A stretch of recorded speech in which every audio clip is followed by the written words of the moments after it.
Welcome to Season 3 of Malevolent Autopsy. I'm your host, Queen. I use she, her pronouns, and I'm so excited to be here with you all. Now, let me warn you, this show contains major spoilers for everything in Malevolent as of the day this episode is published, so if you're not caught up, I'm not liable. Before we get started tonight, I'd like to ask my lovely co-host, what part of Arthur's body are you betting on getting injured this week? Howdy, hello. I'm Vol Control. I use he, him pronouns, and this week I think Arthur's skin is getting injured. I know that's a pretty broad category, but I'm just wondering if the Dollmaker is gonna need to harvest some things, or I don't know how that's gonna work out. That's a fair assumption. Would you like to give us our summary? I would love to. So this episode was 18 minutes long, and I just stripped it down to bare bones. So here we go. We begin with Arthur and John entering the Dollmaker's abode as friends. The interior is not as inviting as the exterior at first glance, and apparently operates on TARDIS rules. John notices a progressively disturbing series of family portraits. Just as they reach the final portrait of the Winters family line, the Dollmaker appears, right on cue. They are surprisingly polite, inviting, helpful even. When asked to make Arthur a body, they tell the boys right this way. After a short panic attack down a long dark staircase, they arrive in the Dollmaker's workshop, which is filled with all manner of intricate machines and body parts. The Dollmaker politely waits for John to finish speaking, revealing that they too can hear him. While taking Arthur's measurements, it comes to light that he has a choice to make. Does he want to remain as he appears? Or would he be willing to let the Dollmaker take some artistic liberties? Spooky. Yeah, but in a really fun way. This was a really fun, spooky haunted house episode. I was just talking about the fact that this would kick ass as a haunted house exhibit or immersive experience. Yeah, it really would. I loved all of the descriptions of the space. And it's funny because, once the Dollmaker appears and leads them towards their workshop, John suddenly feels oh, the sitting room, there's a fireplace I didn't notice. Oh, this is actually kind of, inviting, yeah. Kind of comfy. When at first he was I don't know. Yeah, and I was gonna make a justification because people were talking about the fact that Daniel got mentioned. I was gonna make the justification that, oh, John doesn't have a lot of things to compare this to. Mm-hmm. He really hasn't been in many houses, but he could have said Marie's or I'm sure John has some concept of general houses and furniture. So, right. But I do think it was pointed that it's supposed to evoke the same feeling as Daniel's home. Mm-hmm. I also thought, I mean, this is a little meta, and I don't know if there's any bearing on this, but there's been a lot of people who are really attached to the idea that the Dollmaker was going to be Bella somehow. And so I was wondering if Harlan saw people screaming about that so much. He was like, oh, I'm gonna play a little trick on them. I'm gonna have a little gotcha in there. Yeah, I know that there was a lot of theorizing about the Dollmaker being Bella because Bella was said to be a seamstress in some of the publicly released Q&A and interview stuff. I think that some people may still be holding out hope, and I am not the kind of person, especially after Kinder Egg reveal, to start dashing hopes and saying, no, that absolutely cannot be true or whatever. Right, yeah. However, I do not feel a Bella vibe from this character, and I never really... I just don't think Bella's going to be in Malevolent. I think she might get mentioned, she has been, but... Oh, Hydrus in the chat says that the mention of Daniel also implies a level of wealth, which is interesting, and I agree with that. Even though John says, everything is covered in dust, but comparing it to Daniel's house... Yeah, I think it does imply, a level of wealth, or even the craftsmanship of said furniture.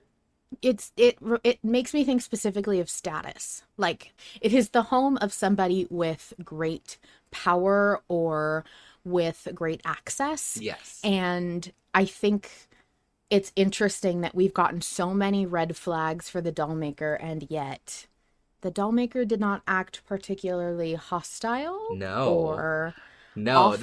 this is like best case scenario for me. I'm so fucking hype about the reveal of the Dollmaker and the kind of character that they are. I am over the moon because I was kind of like preparing myself for it to be this like very violent or very like aggressive, or you know, we were gonna have to like, I don't know. I was just expecting this vibe of like Dark World sucks. The Dollmaker is this, you know, really powerful entity. You know, they're gonna be this horrible villain, and instead we got this like kindly smiling, sort of soft spoken, only slightly unhinged creator. It's interesting that you say kindly smiling because that really stood out to me when John specifically says that the Dollmaker's smiles are genuine. Yes. And it first of all, that's my carrot for this week, spoiler alert, Yeah. is the fact that John is being so good at description to the point Mm-hmm. of being able to tell like this person's smile is genuine. This person is he's translating more than just the emotion that's being put on their face to Arthur now. Yeah. And I think that it speaks to a level of familiarity that John has with the dark world and Right. also how much better he's gotten at understanding what needs to be conveyed. Yes. I Absolutely. also think Harlan knows that he writes himself into a corner when he says, like, they smiled instead of Right. specifying how they smiled, Yeah. because Yeah. then everyone's like, that could have been an evil, Right, vicious right, smile. right. I also, Yeah. speaking of John describing expressions and things like that, I thought it was really really funny that once the Dollmaker has made it clear, like I can hear the voice in your head. John keeps on describing, and he says like he's like narrows his eyes at us, and the Dollmaker's like, "Am I?" I didn't Yeah, catch I that on the first really listen. I was like, "Wait, what did he say?" And then I realized I thought that was I really will funny. say this is a chapter that really benefits from a second, even third or fourth listen Yes. because once you realize that the Dollmaker can hear John, it Yeah. turns into a comedy really fucking fast. Yes. Oh my Yes. fucking god. Yeah. Yeah. I was talking earlier about how I just imagine that while Arthur and John are having their fucking panic attack in this dark enclosed space, the Dollmaker's just fucking like standing there just watching them. Just hmm. Yeah. Well, what was your carrot for this week, Val? Well, I was gonna say we have to figure out carrots that are not just the doll maker as a whole. Like we might have to like divvy it down to like our favorite parts of the doll maker. I really liked the vibes of the inside of the interior of the doll maker's house, as I said, but my favorite part, speaking of the doll maker being able to hear John, was the fact that the doll maker waited for John to finish and was like, is he I didn't want to interrupt. I thought that was so great. What a wonderful way to reveal like, oh, they can hear you, John. Yeah. Especially because, well, and that was almost my carrot was it became my stick and I'll explain it later, but when it's my turn. That was the first thing I said to you when we were listening to this chapter for the first time was when they started going into the basement was that this gave huge Kellen vibes. Mm-hmm. And then they outright said they Yeah. like mentioned this is just like Kellen and that made me think that the last time Arthur John got cut off because quote unquote he could be heard, Right. right? Right. So it's kind of like dealing with a similar situation. There's a lot of parallels to the Kellen situation where like you have somebody on the other end of this conversation who knows that John is speaking and knows what he's saying. Yeah. And no, the situation isn't identical, but I think there's enough callbacks to it that it might be reminiscent of that moment. And I really liked that. Yeah. What about your stick? Oh, I'm just wondering what the fuck the doll maker is gonna ask for as like compensation for making Arthur a body. And yeah, A I'm smooch? a smooch. I'm just so Just a little Oh, smooch? I'm just so curious how high the cost is going to be, especially given how pleasant this interaction has been. Maybe the joy of creation is compensation enough. Ah, that would be nice and also not malevolent. Right, right. That would be like not the genre we're in at all. But yeah, I We'll see. wonder. That's why we should let the doll maker decide. Because maybe if we give them artistic freedom, they'll be like, ah, this one's on the house. It's all cool, Mm, boys. Mm-hmm. I'm excited to talk about this. I mean, excited is a word for it. I'm having feelings about talking about this vote. I'm excited to get into it. Before we get into that, did you want to elaborate on your stick any further? Oh, yeah. So basically, my stick is just how painful it is to think about the fact that John has really only ever been heard by not even a handful, like three people total, Mm-hmm. technically, Yeah. if you count Kellen, which Kellen didn't hear him, the Vanguard did, Right. and was kind of relaying the message to Kellen. So if you count those as two people, you've got that. Uh-huh. And then you have Charlie, who was able to hear him through Arthur as like a middleman. True. And the only person who John has been able to like directly interface with outside of that was Yorick. Mm-hmm. And that kind of counts as the Vanguard to me, so I kind of lumped them in as one person. Yeah. The only other time we get John able to talk, like call and respond to somebody, I think, is when it's Yellow. And I think it is terrifying and also a testament to the type of world that we are in, Mm-hmm. that somebody like the Dollmaker, who is such a brand new character to the narrative, can hear John immediately and talk to him. Yeah. And it's just such an about face from what we're used to. That used to be a rarity, and now it's probably going to be very common. I don't think they're going to have any semblance of privacy in the dark world anymore, really. Chat also mentions the Vizier, the Traitor, Mother Darkness, the Witch, and Kane. But I would argue that yes, all of those people can hear and or talk to John, but it's a little more of an antagonistic conversation. Yeah, I'm specifically talking about conversations John wants to be having. Right. Not like hostile antagonistic forces jumping in to bully him and torture Yes, him. yes. But yeah, I think you are so right, and I think you hit on a good point that to a certain extent, John is almost used to having that privacy of being able to speak to Arthur and not be overheard.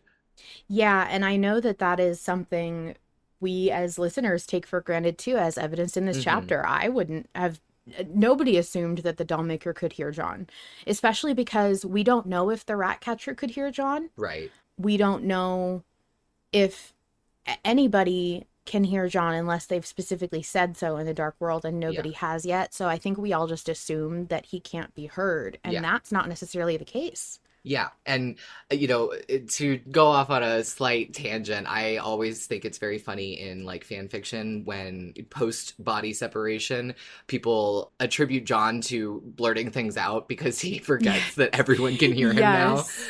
I think that's really funny, and it would be really fun to see that kind of on display as John has to like reacclimate to not having the promise of privacy in Arthur's mind. Yeah, and I also think there is something to be said for what the Dollmaker specifically asks Arthur as far as like what purpose John serves. Yes. And I thought that was I'm very cool. very curious to see how that plays into the next chapter and potentially what they're doing with the body. Like that kind of my first gut instinct was thinking, okay, so he's trying to figure out if John should be ported over with Arthur. Like, do you want this to come over with you in the transfer, or am I just kind of, is that like what purpose does this serve so I can make sure it gets into the right place when I get you a body type thing? Yeah. Which also brings up a concern for if that scratch truly contains a piece of Lilith, Right. and we haven't disclosed that. Yes. However, I will say I stand by my vote to keep the scar hidden because I think that if we had revealed the scar, I think that the dollmaker would be more fixated on that than on the thing that What we we need done, needed yeah. done. Yeah. I agree. I still stick by my decision to hide the scar, and I also still stick by my decision. Well, see, like, I was very pro Fiend Mm-hmm. last vote, but I do think that Friend ended up being the right option because I do Yes. think it gave us more of a more time in the lead up to see what's going on. There's always time for things to go bad, but I'm pleased that Friend won. I'm really happy with the way that Friend played out. Speaking of votes, should we talk about this week's vote? Yes, let's talk about the vote. So, this week's poll is remain visually the same versus allow the Dollmaker to decide. We have a total of 369 nice votes. And right now, remain visually the same is in a 76% lead versus the 24% for allow the Dollmaker to decide. It is Thursday night when we are recording this, so there is still time to have those numbers change. Yeah, and it's been sitting pretty much at like 75-25 for pretty much the whole time. It was pretty unanimous from the drop. And yeah, what are you voting, Ball? I'm voting for allow the Dollmaker to decide. Okay. I Interesting. I think that remain visually the same is the better answer.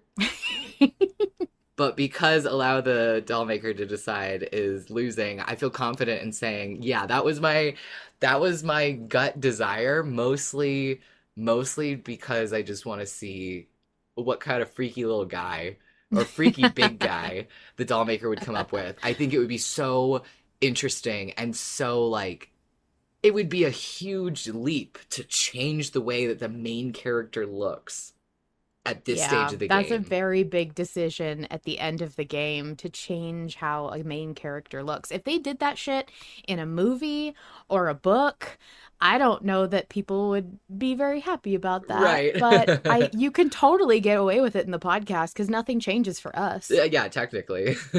You could absolutely just be like, that didn't happen, and imagine Arthur looks exactly the same. Oh my God. I almost said unless they give him a different voice, and they'd have to get a different voice actor, and then I remembered.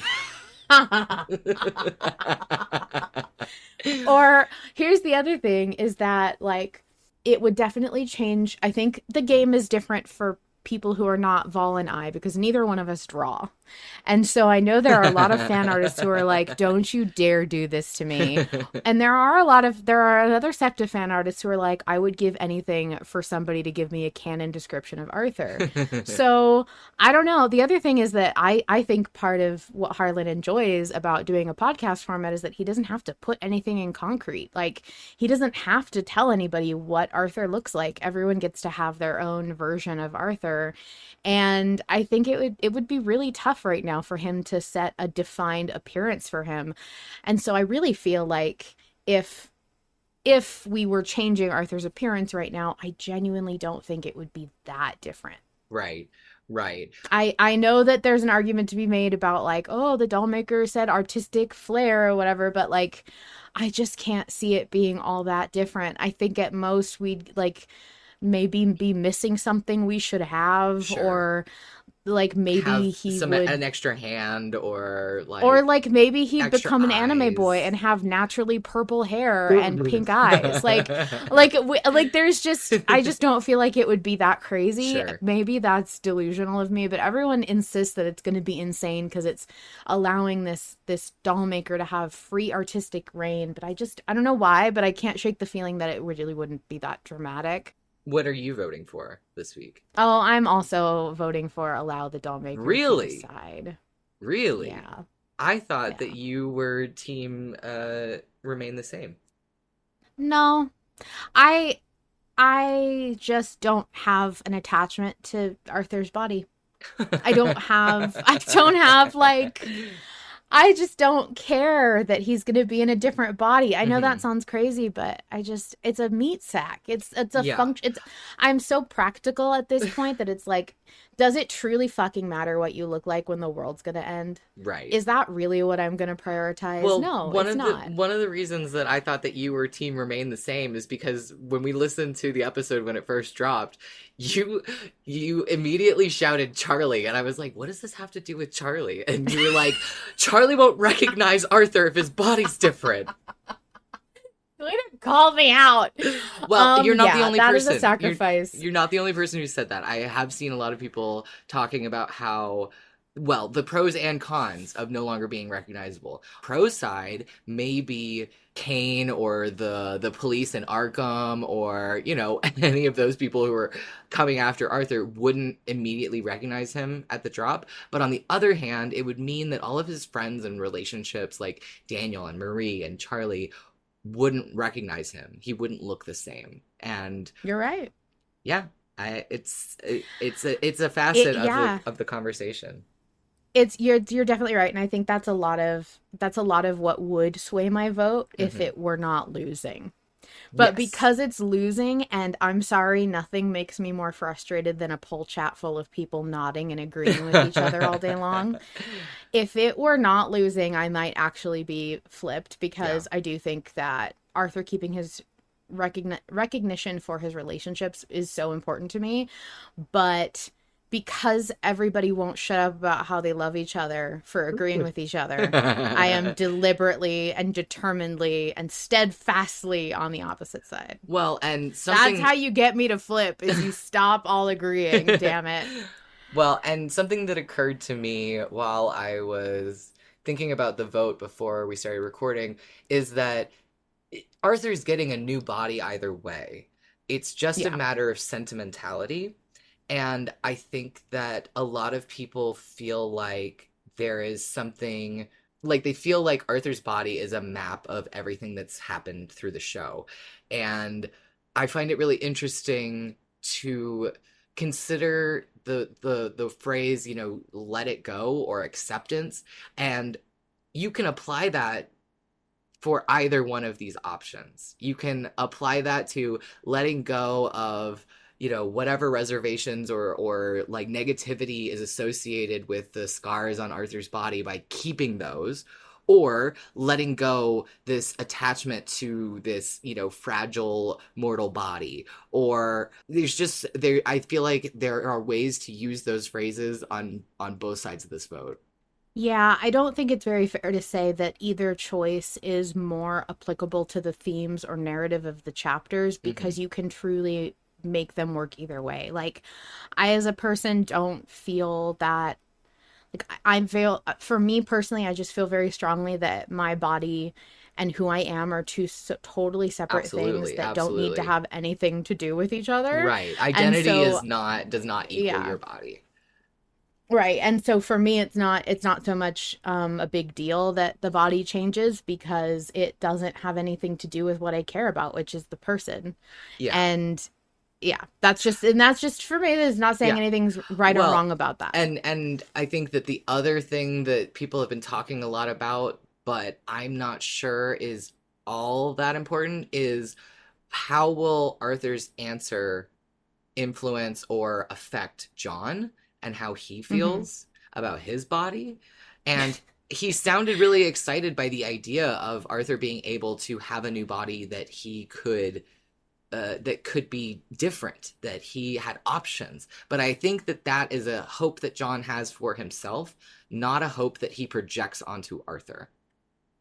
Yeah, and I was saying this in poll chat too. I don't think Arthur and John's journeys with their identities are the same at all. I think they're No. both learning very different lessons here, and I Yeah.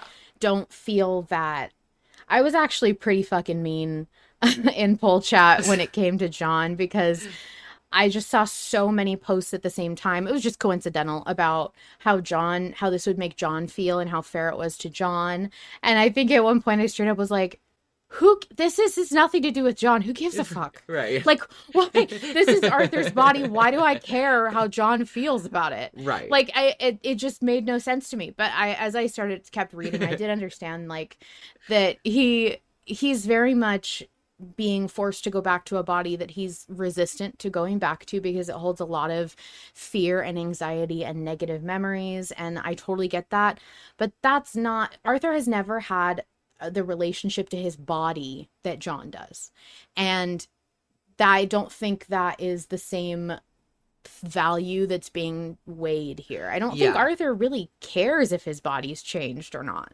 No, I don't think so. And you saying that actually makes me think that the better the better thing to communicate to John with Arthur's choice, if that was, part of the vote, would be for Arthur to keep the body as close to how it is now, because I think that that could show a level of acceptance of what he is, what he has, and how he has grown internally. And so, therefore, if John returns to the body of Hastur, it doesn't mean that he has to be the same person or entity that he was when he was in that form. He has grown and changed, and therefore, that form may not suit him, but he can make it fit who he is now. Sure, and I totally see that, and I think that's a great message, and I think that's gonna end up how it goes anyway with the vote the way that it is. Shall we listen to some voice messages? Let's do.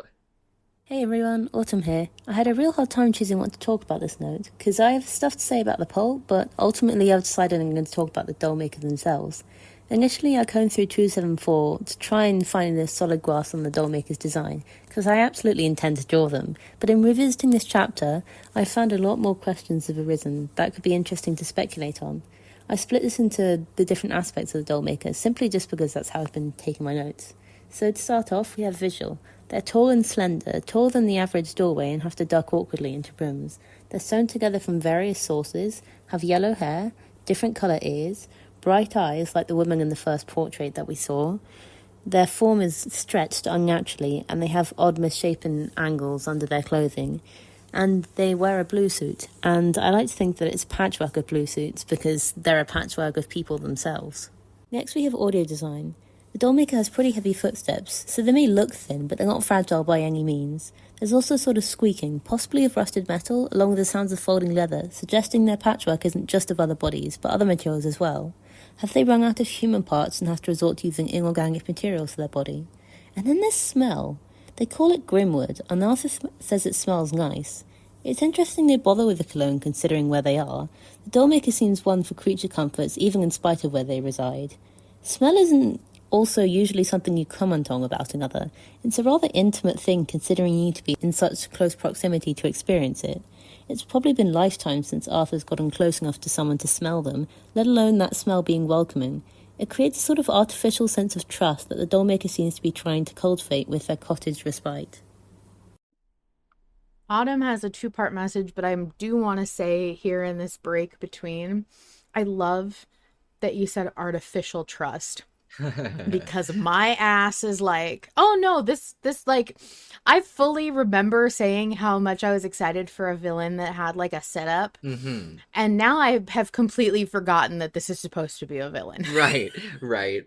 I also just, since you mentioned so many of the little features, I just wanted to mention I'm so fucking hype about the blue suit. I think that's so cool. When I was listening with Queen, when the episode dropped, we started getting Taylor vibes, and we both were just like freaking out. I thought that was so cool. But also, yeah, I really love that. Also, I'm wondering if the reason that they're wearing cologne is to like cover up something else. I don't know. Well, they say, I mean, this is a stretch. Maybe this is just me, but like, I guess, okay, first of all, there is something to be said about like the smell of a corpse and how bad corpses smell. So maybe that's trying to cover up some of the stench of like rotting flesh or like dead person. But there is some vampire adjacent lore that says one of the ways that you can tell if somebody is a vampire is if they do not have a scent, because humans naturally have a scent and you don't know it until it's not there. And that is a fairy tale thing that's not like true, obviously. Not canonical to Malevolent, but we don't know. Not canonical to real life. I don't know. But, do we know if there are vampires in Malevolent? Because then they would have to adhere to vampire rules, right? What I figure is that like the concept of having a smell associated with you is a very human thing. It's a very animal thing that, if you have a scent, people are more likely to trust you because that's what people do. Like we have, it's one of the things that make us human. Yeah. Is that's having a scent. So I took it as making up for a lack of scent rather than masking anything, but it could be anything. Very curious. That's super interesting. Okay. I've never heard of that before. Shall we listen to the second part? Let's do. The next section consists of my musings based on some of the Dollmaker's lines that particularly caught my eye. They say that part of me made this, in regards to the house. Did they change as each new addition or replacement? This brings to mind the ship of Theseus. Are they the same person as they began as? What even is the Dollmaker? Is it a title? Did they consider their iterations different versions of themselves? Or is it a completely different person? And is it, forgive me for bringing in my other hyperfixations, but is it Time Lord rules? Their core morals and values stay the same, but aspects of their personality alter between regenerations, or in this case, bodies. Is it a gradual process where they slowly replace parts of themselves over time, or does the Dollmaker make a full body to transfer themselves into? The fact that the Dollmaker has the same eyes as the first portrait almost makes me wonder if it's a sort of Jonah Magnus situation. Again with the hyperfixations, I apologise. But maybe the eyes are what contain the essence of the Dollmaker, and they build and rebuild their new body around them. I can't say much frightens me out there, only what's in here. This shows that the Dollmaker is obviously powerful enough for the other denizens of the Dark World to pose no threat to them. But if you're not running for your life, you're left with your own thoughts. In a roundabout way, the Dark World is tailored to individuals, in the sense that there's always something to fear, whether it be immediate pain or the insidious rot of your own psyche that those with power enough to avoid physical danger are susceptible to. And the Dollmaker has been described as a self-made god. From where did they originate? Is the assumption that the portraits are reflections of their past iterations is correct? Could they have been human once? Maybe they held on to the remnants of a long-lost concept of home and safety from their time as a human to build their domain to reflect it. In this sense, the Dollmaker could parallel John's experience in the Dark World. I mean, John is an actual divine fragment who, in his own body, likely had nothing to fear from the inhabitants of the Dark World. But instead of building a place of solace among the terror, like the Dollmaker did, he built a temple to his anger and grief with his bone cathedral. Perhaps because the concept of home was none other than the man at whose hands he had so suffered, now irrevocably tainted. This may have been a bit of a slog to get through, but I appreciate you guys sticking with me. I have so many thoughts about this guy, as you can tell, and I'm on my way to give him a design as we speak. Thank you, Autumn, for your absolutely lovely submission. Yeah, Autumn, you bring up so many good questions that we have none of the answers to. But shout out for Ship of Theseus mention. I totally agree, and I always love playing around with that idea of how many parts can you replace and renew before the ship or the person is no longer what it once was. It's a completely different thing. Also, shout out for Doctor Who reference. I'm gonna leave it at that, Queen. That's all I'm gonna say, okay? God. Can't talk about any other fandoms on this podcast. Jeez. No, you can't. I rule with an iron fist. Isn't there a scientific fact that like you shed all your cells every 7 years or some shit like that? Correct. So we're technically all different all the time? Yes. Technically we have none of the same, well, theoretically, we have none of the same cells that we had of the iteration from 7 years ago. So I don't know whoever she was 7 years ago, but I'm not her, and I refuse to take responsibility for anything she said or did or Perfect. thought. Yeah, there we go. Done. I think we just solved cancel culture. It's like every 7 years. Done. It's the 7-year expiration date. Anything bad you did, you just wait 7 years. There's a statute of limitations of 7 years for everything. Social faux pas, I mean. Yes. Yeah, obviously not actual legitimate crimes. Don't cancel me, please. Let's have somebody else's voice take over for a little bit. Hi, Autopsy, Rosesofenvy, she, her, and I would love to talk about the music, but if I start talking about it now, I will not stop. So all I'm going to say is the themes changed just a little bit from the previous chapter. Very fascinating. I cannot wait to do an analysis on it. Other things that I'm going to ramble about real quick. The Dollmaker, as I'm sure many of us will ramble about. I was so unsettled by the voice, and I love that. I love when a voice is so easily able to unsettle. Why was the Dollmaker laughing like that at the top of the staircase? I really, truly thought something bad was going to happen just from that laugh. So when nothing did, I was like, man, something's going to happen. Something has to happen, right? And it didn't. So now I'm just on pins and needles. I truly think something's going to come from that. But we will see next week, or in a couple of days at this point, I suppose.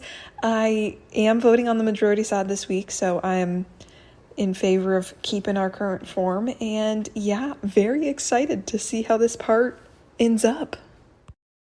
Thank you, Rose. Yeah, I think we were all feeling the anticipation of something bad's going to happen now. No, wait, now. No, wait, now. And I feel like because it's you and because I always think of you when it comes to music and specifically The Wager, you know what? It felt like that little bit, that piano bit in The Wager that's like do do do do do do do for forever. And it like this whole chapter felt like that. Like I was waiting on the edge of the cliff and kind of looking over. And it was just so nerve-wracking to be waiting for the other shoe to drop, and it still hasn't. So I'm excited to see what the next chapter holds. Yeah. Yeah, and you mentioned that you loved how unsettling the voice is. Honestly, I don't know what it is. I find it incredibly soothing. I nearly re-listened to this episode twice today before Autopsy, and we also listened to it right before Autopsy. I was totally down to have the Dollmaker's dulcet tones in my ears. Yeah, I agree. I loved that. I want to know. So, okay, sidebar, everybody. I did ask Harlan if he would tell us how he's doing the Dollmaker's voice, but he was like, I don't know. I feel like I answer too many questions between the interviews that he records, so he's probably gonna save it for the post season 6 interview that he does with Ren. And I totally disagree. I think he does great in the interviews, and that he answers a million questions, and it's always great. But yeah. Yeah, and I get feel it. like the And interviews are a chance for him to expand on the answers that he's given in little like drips and drabs throughout the yeah, season. But I understand that Harlan feels like it's repetitive. If he has already answered this question a few times or half a dozen times or whatever, he's like, who wants to listen to me talk about that again? And it's like, all of us, Harlan, but all of fair, us, you fair. fool. I think that it would be great to maybe see if we can get him to sit down and answer rapid fire how he does certain more complicated voices. I know Yeah. people really like to see him do the voice. Do the voice, do the voice. But I do think the Dollmaker sounds unique and very specific. And I was talking about like what it could possibly be like to hear that. Like, what is that thing he's doing? And at first I was like, is he like eating a cough drop or like what is he doing to make that voice? But it sounds like you got dental work done or Right, like yeah. you have fake teeth or something. Yeah. It's just it sounds very unique. Before we get to our next submission, which is an email that I will happily read, I just want to have a little sidebar, because Rose mentioned that moment where the Dollmaker laughs. And I'm dying to know what the fuck happened in that staircase. Cause like Yeah. it felt like a pointed attack or trigger or something. And I don't know what the Dollmaker's up to. I don't know what was up with that, but I feel like it was very intentional. Yeah. That whole staircase scene, I'm probably going to go back and listen to that a few times because it's very chaotic. Yeah. And I almost always miss the Dollmaker laughing. Yeah. Yeah. All right. Shall I read our email submission? Please do. All right. This is from Tea Time Travels. I think this is their first submission. They say, hello. Despite truly liking Arthur's current body, I am one of the rare folks who voted allow the Dollmaker to decide. Aside from a personal reason that I am extremely curious to see the artistic flair, here are a few other thoughts. In a past heart-wrenching episode, Arthur and John came to terms with the real possibility that they will not return. So why not go all out? Give the Dollmaker the creative reins. Next point. In Da Capo, the manager said that it's important to just let go. At first, I took that to mean letting go of lost loved ones and ultimately finding peace, but I also think this may apply to Arthur himself. While this is literally a case of letting go of his body, it can also be metaphorical, in that the body doesn't define his identity. His soul remains intact, and that's what truly matters. And their last point is, as I wrote that last paragraph, I started to notice some parallels to a trans experience. It's about who you are, not the body you live in. My resolve to stand behind this choice has only deepened. Pretty certain I'll go down with the let Dollmaker decide ship, but dramatically looks off into the distance. I am the captain of my own soul. Take care, and thanks for all that you do for the Malevolent community. From Tea Time Travels. Oh, that's so sweet. Thank you so much. Yeah. And thank you for listening and submitting. I hope you do so Yeah. again. And I think that they make some really good points that we that came up in our discussion over the vote for letting the Dollmaker decide. So it was cool to see other people having those similar thoughts. Yeah, agreed. Shall we listen to our last voice message? Let's do. Hello, my name is Oliver, pronouns are they, it, and I'm recording for Changing Our Body. So, I like the image of shedding the old to make room for the new. That is essentially why I'm picking this. Everyone has to do it at some point in their lives, multiple times. Like with every new change, you shed the skin of your old self and continue on the road. Arthur has already done it multiple times in the podcast. The only difference now is that it would be a literal shedding of his skin instead of a metaphorical one. You don't have to be the same person tomorrow that you were yesterday, and you won't be. And Amanda on the Discord has made good points that Arthur was already planning on leaving America behind for England anyway. The old friends and family he made, he would be leaving them behind with and making a new home for himself. And I honestly would love to see if Harlan takes away Arthur's blindness or not. Personally, I would like it if he stays blind. I would even like to explore, like, legally blind, partially blind, seeing how he manages the world on his own while still needing John's help. It would be like an interesting narrative to explore. Arthur would get his independence back, and him and John would need to learn how to navigate life where Arthur isn't physically dependent on Tim anymore. I would like for him to stay blind, but, I would love to see a world where he isn't. Thank you so much for your submission, Oliver. Really appreciate it.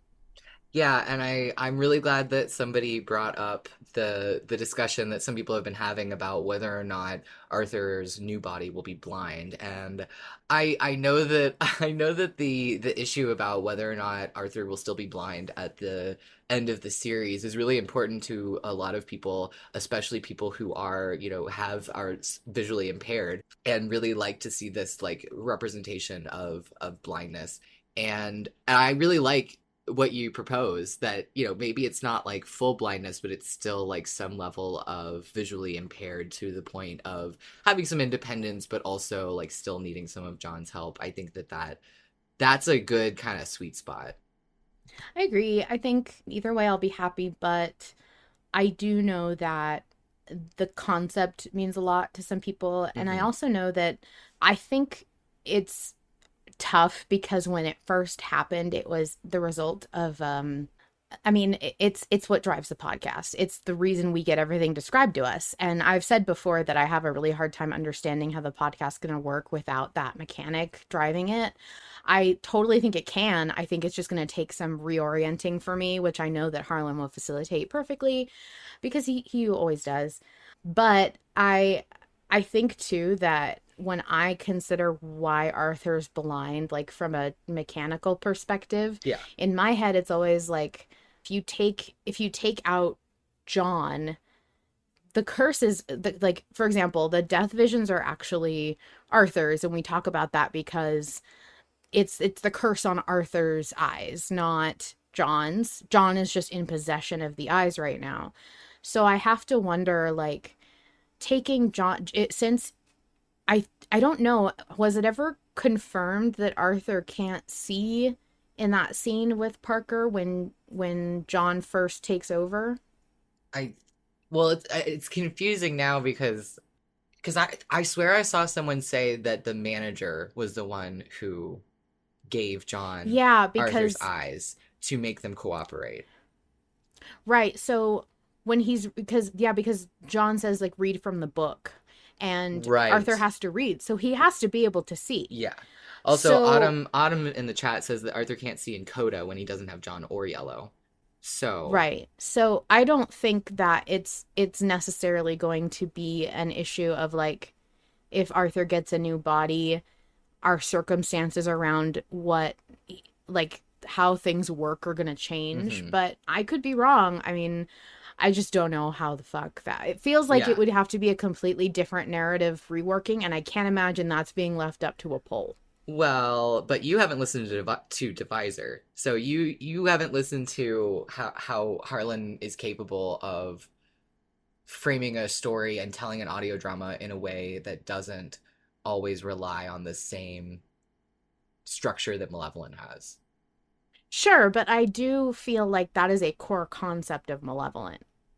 Yeah. Like I feel that even though we have we have a couple of episodes where it's not necessarily working through the mechanic of the podcast, Yeah. it's still such a core part that it feels weird that it would be up to a poll to change the entire narrative direction. No, you make a good point. I also wanted to read something that Autumn sent in the chat. Autumn says, I didn't get the chance to talk about this in my note, but the main reason I'm voting stay the same is that Arthur returning to his old body, scars and all, would most likely keep him blind.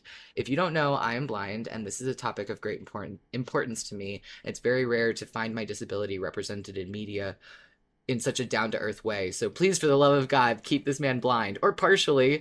Yeah, that's another thing I've heard from people in the with disabilities, that when it's like magically cured, it's like, oh, well, good for them, I guess. Yeah, and I think what's important to remember is that I don't think it's ever going to be Harlan's intention to degrade or reduce the impact of a representation in the podcast, because this has come up a few times in other respects, like with Queer Rep or other things where it's like, well, if he makes this decision, it's Harlan making a statement about the people that group represents. And I don't necessarily agree with that, but I do understand how it could feel bad. Yeah. But it should be interesting to see what happens. It looks like Arthur is going to keep his body. Yeah. And I think that I am very confident that regardless of what happens, if Arlen, if wow, I if just Arlen? said Arthur and Harlan in as one word, which was Arlen, I guess. That's where they live in King of the Hill, isn't it? I have no idea. I've never seen King of the Hill. I was just gonna say, if Arthur ever gets a different body or gets anything resembling like different eyes, because we know that the Dollmaker was working on an eyeball. Yeah. I don't think it will ever be a case of Arthur just having his entire eyesight fixed. Yeah. I think it will, because for that to have hinged on a single vote at the end of the season is very weird. That would be crazy. Because to me, that would have to readjust how the podcast works, which, like, he's clearly done before, like we've got with The Butcher and other stuff, but it would be weird for that to be the direction for the rest of the show based on a single vote. So, like, reassurance gently. I don't think that's going to happen. I think we're okay. But I'm excited for next week. That's all I want to do is, it's only Thursday, and I can't wait for the next chapter. I know. We had to record Autopsy early this week, and it's going to kill me because now we're going to have to wait. It'll feel longer before we get the next episode. Oh my God, I'm so excited. And you know what? We all win either way that this poll goes, because I can assure you with like 99.9% confidence that we're going to get more of the Dollmaker in the next episode. Oh, yes. We're not done with the Dollmaker. So excited. Before we go, Vol, do you have any thoughts about what the Dollmaker is going to want in exchange? Oh, God. I told you that was my stick. I don't know. No, let me Chat, think. can you give me your answers? What do you think the Dollmaker wants in exchange for this body? Milk just answered Bitcoin, which is why I laughed. Oh my God. Oliver says his eyes. Cass says Arthur's old body. Andy said some body parts from the body. The bird says a smooch, which is what I said. Ooh, John's left hand, says AK Trash Panda. Ooh. Dogecoin says fish. A souvenir, says Hydras. Yeah. What do you mean by that? What do you mean? Guys, seriously, what's your real answers, dark you world absolute gift shop? dorks? Okay, Autumn says Lilith. Yeah, I feel like that. So maybe pretty he'll high, take Lilith. Pretty high on the list of things. Yeah, I mean, I was thinking that Arthur might have to sacrifice some part of his body, but like, if he's moving on into a new body, what the fuck does he need his old body for? Yeah. Unless maybe John's gonna have the option to no, because they can't take that body to out of the dark world. That Arthur body cannot leave the dark world. Well, I don't know that. I think it's funny. We're all talking about Arthur's current body as though it is a body, but I really don't think it's meant to be. Like, I know it functions like one, but the manager said, like, this is, even Arthur said, like, what do we, like, will we still have our body or something like that? And the manager said, like, as you kind of like as you are, I guess, like, if you want to Right. call this what you are going down there with. So I think Yeah. it's more of the concept of a physical form rather than a Right. literal body. Right. I don't know if My brain was going in the direction of if John has a choice between Arthur's old body and the body of Hastur, like maybe that would be a right. choice, but I don't think that Arthur's old body or his current body can, yeah, I don't think it can go anywhere. Yeah, I think it's just kind of a projection, if you will, made of light and children's laughter, whatever the fuck. And I Sure. I don't I wonder if that's going to play a part in the fact like the Dollmaker, I don't think Arthur really has anything to give the Dollmaker that the Hmm. Dollmaker would want, so it might be something intangible like a memory Oh, yeah, yeah, or yeah. I was just, yeah, that just struck me too. Like, yeah, maybe it will be something precious like that. Hmm. yeah. Hmm. Many things to ponder. Yeah. All right, guys. Well, it was a fantastic time hanging out with you all. I appreciate your company and I hope you guys are having a great time. Good Thanks, night, guys. everybody. Bye. Thank you, of course, to Harlan Guthrie, the sole creator of Malevolent. Without his labor of love for a story he wants to tell, we wouldn't be here. To join the live recording, submit your own message, get in touch with me, and more, visit linktree/Malevolent Autopsy. The official Invictus Discord server is open to the public and includes a channel just for Malevolent Autopsy fans. We also have our own private, patrons-only channel. Finally, thank you to Mizra, Nikki, Vol Control, and everyone who has helped create and maintain Malevolent Autopsy. These friends are also volunteers who donate time and energy to help put together this love letter to Malevolent. The horrors persist. But so do we.